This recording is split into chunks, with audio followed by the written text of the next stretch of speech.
मेरे प्यारे बच्चों, मैं N K Singh, National Inter College से मैथ एंड फिजिक्स टीचर। मैं आज आपको अध्याय 2 गॉस की प्रमेय भाग 2 पढ़ाऊंगा। इससे पहले मैंने भाग 1 आपको पढ़ाया है। मेरे प्यारे बच्चों, मैं आपसे एक रिक्वेस्ट करना चाहता हूं। बच्चों, तुम जब मैं वीडियो डालूं तो उसको आप सब्सक्राइब कर लीजिए और बेल आइकन का बटन दबा लेना। इससे फायदा आपका ये होगा कि आपको क्रम से ये भाग मिलते जाएंगे और आप उसकी नोट्स बना लीजिए। सबसे अच्छा काम है नोट्स बनाते जाइए और फिर देखिए कितना सरल लगेगा। आपको फिजिक्स बहुत ही सिंपल लगेगी। अब बच्चों देखिए, मैंने यहाँ टॉपिक लिया है गॉस की प्रमेय। ये बेटा बहुत इंपॉर्टेंट है, ये बोर्ड एग्जाम में अक्सर आती है और आपको बहुत, मैं इसलिए लिख दिया रहा है। मैं आपको ओरल भी समझा सकता हूं और समझाऊंगा। मैंने लिख दिया इसलिए आप अपनी नोट्स बना लीजिए, बिल्कुल स्टेप बाय स्टेप आपको मैं समझाऊंगा। लिखा है गॉस की प्रमेय, बहुत सरल है। किसी बंद पृष्ठ से किसी बंद पृष्ठ से गुजरने वाला वैद्युत फ्लक्स उस पृष्ठ के कुल आवेश का 1/ε0 गुना होता है। इसका formula phi equal to Q upon ε0। बहुत सिंपल तरीके से अब फिर समझ लीजिए। जैसे आपने कोई भी बंद पृष्ठ ले लिया, क्या ले लिया? बंद पृष्ठ। जैसे आपने बंद पृष्ठ ले लिया, अब यहां पर देखिए किसी बंद पृष्ठ, बंद पर बिल्कुल बंद होगा पृष्ठ से गुजरने वाला वैद्युत फ्लक्स। अब बंद पृष्ठ है, यहां पर कोई आवेश है। अब आप क्या हुआ, जब आवेश है तो यहां पे समझ लीजिए वैद्युत फ्लक्स है। तो तो अब देखिए हमने क्या लिया, एक बंद पृष्ठ ले लिया और यहां पर आपने क्या ले लिया, एक आवेश ले लिया। जब आवेश होता है, जब आवेश, सीधी बात है, वहां पर वैद्युत फ्लक्स होगा। तो क्या किया, किसी बंद पृष्ठ, कोई बंद पृष्ठ है, बंद पृष्ठ से गुजरने वाला वैद्युत फ्लक्स उस पृष्ठ, यानी कि तुम्हारे पास पृष्ठ है, पृष्ठ के कुल आवेश यानी कि कुल आवेश का 1/ε0 गुना होता है। अभी मैं इसकी जब डेरिवेशन करूंगा तब आपको बढ़िया, अभी आगे भी पॉइंट क्लियर होना है।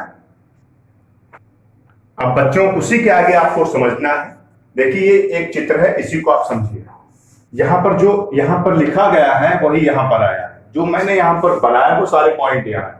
अब समझिए, माना कि बिंदु O पर, माना कि बिंदु O, ये आपके पास है, माना बिंदु O पर स्थित आवेश, यहां पर बिंदु O है, O पर स्थित आवेश Q के कारण, जब यहां पर आवेश होगा Q के कारण बिंदु, यहां पर बिंदु P है, बिंदु P पर वैद्युत क्षेत्र E है, क्या होगा, बिंदु P पर वैद्युत क्षेत्र E, यहां पर वैद्युत क्षेत्र आपका क्या बन जाएगा, E बन जाएगा।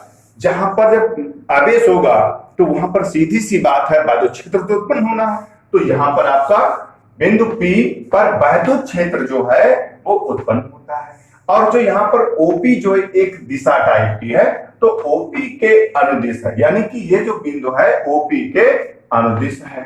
क्षेत्रफल अवयव, अब यहां पर क्षेत्रफल अवयव मैंने यहां पे लिया DA, देखते रहिए बोर्ड पर DA, ये आपका क्षेत्रफल हो गया। DA से गुजरने वाला बाहर की ओर वैद्युत, यानी कि जो यहां पर आप जो क्षेत्रफल ये लेंगे पूरा, वो क्या होगा, इससे गुजरने वाले जो वैद्युत फ्लक्स होंगे उसकी डेरिवेशन करनी है। अब बच्चों देखिए, फार्मूला होता है phi equal to E A cos theta. ये फार्मूला आप पहले देखिए, फार्मूला होता है phi equal to E A cos theta. ये वैद्युत फ्लक्स होता है, इसको हम लोग वैद्युत फ्लक्स बोलते हैं। तो वही मैंने यहां पर लिखा है, कोई अलग से नहीं है, आपको समझना है। वैद्युत flux phi equal to E A cos theta होता है।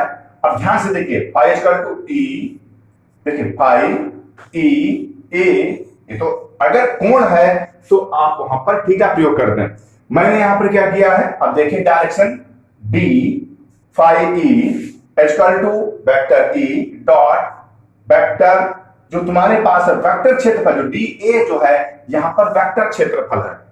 हम इसको लिखेंगे, लिखने के बाद देखिए इसको बराबर। अब यहां पर जो वेक्टर जब डायरेक्शन पॉइंट होता है, इसको जब हटाते हैं तो यहां पर से वेक्टर हट जाता है डी ए कॉस थीटा का। अगर इसका मतलब डी वेक्टर, अगर ये हम लोग इसको लिखेंगे तो ये होता है डी ए कॉस थीटा होता है भैया, ये समझ लीजिए। अब इसका थोड़ा सा पॉइंट और आप देखेंगे, पीछे पढ़ चुके हैं, यहां से हम लोग इसको डेरिवेशन पॉइंट लेंगे। हम लोगों ने पीछे पढ़ा है पहले चैप्टर में E equal to 1/4 pi epsilon naught into Q upon R square. देखिए बहुत सरल है, कोई कठिन नहीं है। यहां से इसको उठाएंगे d फाई। अब इस E की जगह पर आपको क्या रखना है बेटा, ये वैल्यू रखनी है। क्या रखनी, ये वाली value 1/4 pi epsilon naught into Q upon R square. आगे जो दिया है वो तो आपको लिखना है डी ए कॉस थीटा, यहां जैसा था वैसा ही रखेंगे।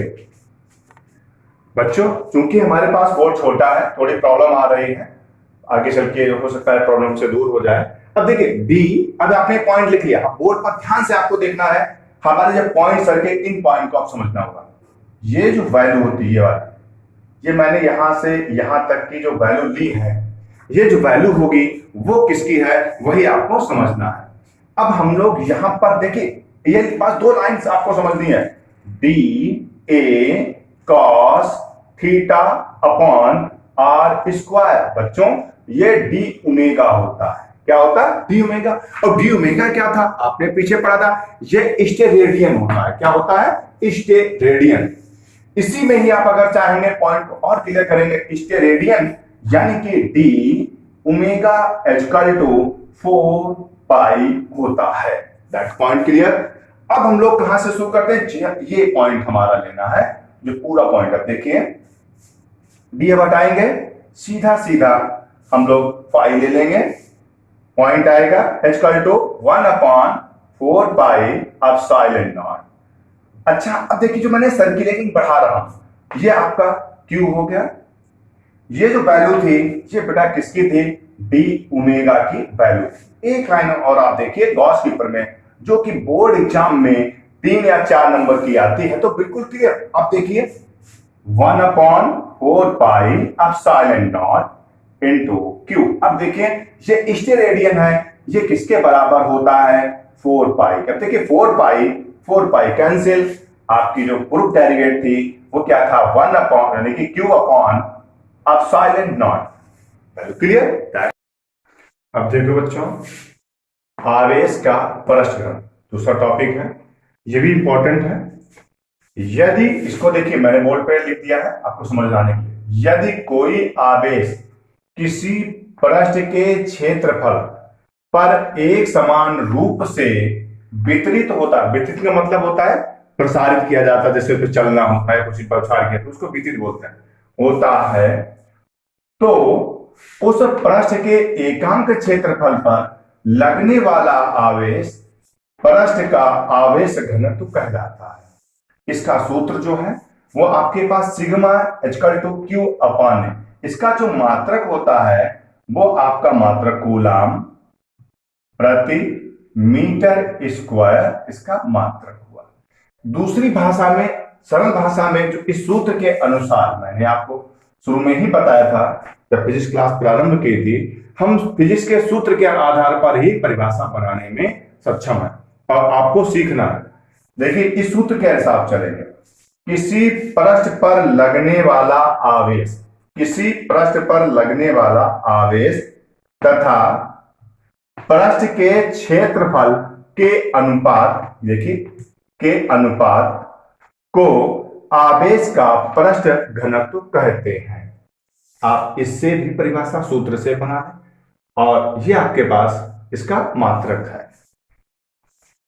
बच्चों आगे मैं आपको अगले जो भाग आएगा उसमें आपको मैं 2 डेरिवेशन समझाऊंगा, वो भी बहुत ही इंपॉर्टेंट है।